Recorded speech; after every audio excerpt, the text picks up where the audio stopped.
पैसा है, अगर आपके पास रसूख है, तो आपको अदालत से भी राहत मिल जाती है, आपकी सुनवाई जल्द हो जाती है। हमारे यहाँ कहा जाता है कि कानून सबके लिए बराबर है। वाकई कानून सबके लिए बराबर है, जो लिखा हुआ कानून है वो। लेकिन जिनके ऊपर जिम्मेदारी उस कानून को इंप्लीमेंट करने की, वो किस तरह से उस पर प्रतिक्रिया देते हैं या किस तरह से रिस्पॉन्ड करते हैं, इस पर निर्भर करता है कि आपके पास रसूख और पैसा है तो आपको राहत जल्द मिलेगी, और अगर आप सामान्य आम नागरिक हैं तो आप सालों साल अपने जूते घिसते रह सकते हैं, लेकिन आप राहत की उम्मीद नहीं कर सकते। नमस्कार, आप देखना शुरू कर चुके हैं राष्ट्रपथ। आपके साथ मैं हूं अर्चना सिंह। पवन खेड़ा, कांग्रेस के प्रवक्ता, उन्हें आईजीआई एयरपोर्ट से गिरफ्तार किया गया।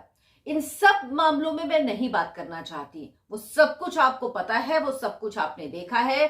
उनकी गिरफ्तारी हुई, असम पुलिस ने गिरफ्तार किया, उसके बाद कांग्रेस ने बहुत ज्यादा उसको लेकर हंगामा किया। किस तरह की घटिया नारेबाजी प्रधानमंत्री के लिए की गई, किस तरह के नारे लगाए गए, ऐसे नारे जो सिर्फ देश तोड़ने वाले लोग, आतंकवादी, सेपरेटिस्ट ऐसे लोग लगाते हैं, वो नारे कांग्रेस पार्टी के नेता, बड़े नेता, नामचीन नेता एयरपोर्ट पर बैठकर लगा रहे थे। खैर, आज मेरा सवाल है कि क्या कोर्ट से पैसे और रसूख के बल पर आपको जल्द राहत मिल सकती है? ये बात मैं क्यों कह रही हूं? पवन खेड़ा के केस में कल ये देखने को मिला। पवन खेड़ा को जैसे ही आईजीआई एयरपोर्ट से असम पुलिस ने गिरफ्तार किया, उन्हें द्वारका कोर्ट लेकर गई ट्रांजिट रिमांड के लिए। इतने में अभिषेक मनु सिंघवी, जो बड़े नेता हैं कांग्रेस के और बहुत बड़े वकील भी हैं, वो तुरंत पहुंच गए सुप्रीम कोर्ट के सामने। 3 जजों की बेंच, जिसमें D Y Chandrachud, M R. Shah justice और जस्टिस पी.एस. नरसिम्हा शामिल थे। उस बेंच के सामने उन्होंने कहा कि वो इस मामले की अर्जेंट सुनवाई चाहते हैं, पवन खेड़ा के मामले की। D Y Chandrachud, chief justice of India, ने पूछा कि पवन खेड़ा कौन है। उन्होंने कहा कांग्रेस के प्रवक्ता। तो चीफ जस्टिस ने कहा हम इस मामले की सुनवाई 3 बजे करेंगे। 3 बजे इस मामले की सुनवाई होती है और कोर्ट अंतरिम राहत दे देती है पवन खेड़ा को, मतलब उन्हें गिरफ्तारी से राहत मिल जाती है। उसके बाद द्वारका कोर्ट रिहा कर देता है पवन खेड़ा को। अंतरिम रिहाई तक, यानी मंगलवार तक पुलिस उन्हें गिरफ्तार नहीं कर सकती, और इस बीच उन्हें रेगुलर बेल के लिए अपील दाखिल करनी होगी, यानी फौरी राहत। मेरा सवाल यह है कि क्या ऐसी फौरी राहत किसी आम व्यक्ति को मिलती है?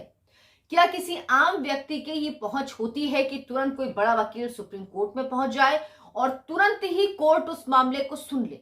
क्या हो जाता अगर पवन खेड़ा 2-3 दिन जेल में रह लेते, हवालात में रह लेते? और ये पवन खेड़ा की बात नहीं है, कोई भी नेता, कोई भी रसूखदार व्यक्ति, चाहे वो किसी भी पार्टी का नेता हो, कहीं से भी आता हो, उसके पास कितना भी रसूख हो, कितना भी पैसा हो, अगर वो 2-3 दिन जेल में रह लेता तो क्या हो जाता? और राजनीतिक पार्टियां तो इसलिए जानी जाती हैं कि वो संघर्ष करती हैं। तो अगर किसी भी पार्टी का नेता 2-3 दिन, क्या इतनी बड़ी बात थी कि जिसपे कोर्ट ने तुरंत सुनवाई करी, अंतरिम राहत दे दी पवन खेड़ा को, लेकिन साथ में यह भी कहा कि हमने आपको संरक्षित किया है, यानी हमने आपको सुरक्षित किया, संरक्षित किया है। लेकिन बयानबाजी का एक स्तर होता है।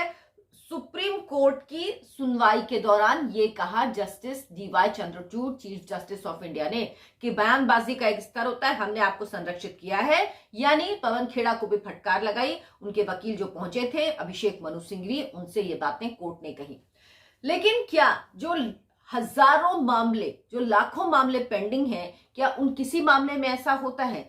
क्या मैं या कोई और व्यक्ति, या कोई व्यक्ति जो किसी दफ्तर में क्लर्क हो, कोई ऐसा व्यक्ति जो बाहर रेडी पटरी लगाता हो, कोई ऐसा व्यक्ति जो एक छोटी सी दुकान चलाता हो, कोई ऐसा व्यक्ति जो किसी ऑफिस में काम करता हो, क्या ऐसे किसी व्यक्ति की सुनवाई इस तरह से हो सकती है?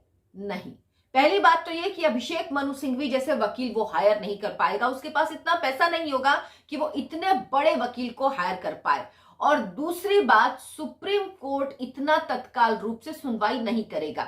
सुप्रीम कोर्ट में जो मांग की गई थी, जो वकील हैं उनकी तरफ से कहा गया, अभिषेक मनु सिंघवी की तरफ से, कि 3 जगह लखनऊ, वाराणसी और असम में एफआईआर दर्ज की गई हैं। उनका कहना था तीनों एफआईआर को मर्ज करके इनको क्वैश किया जाए, रद्द कर दिया जाए। सुप्रीम कोर्ट ने कहा अभी इस स्टेज पर इन्हें रद्द नहीं किया जा सकता, लेकिन हम इनको मर्ज कर देंगे इन तीनों की सुनवाई, ताकि एक जगह हो। और इनकी सुनवाई कहां होगी, ये बात सुप्रीम कोर्ट सोमवार को बताएगी।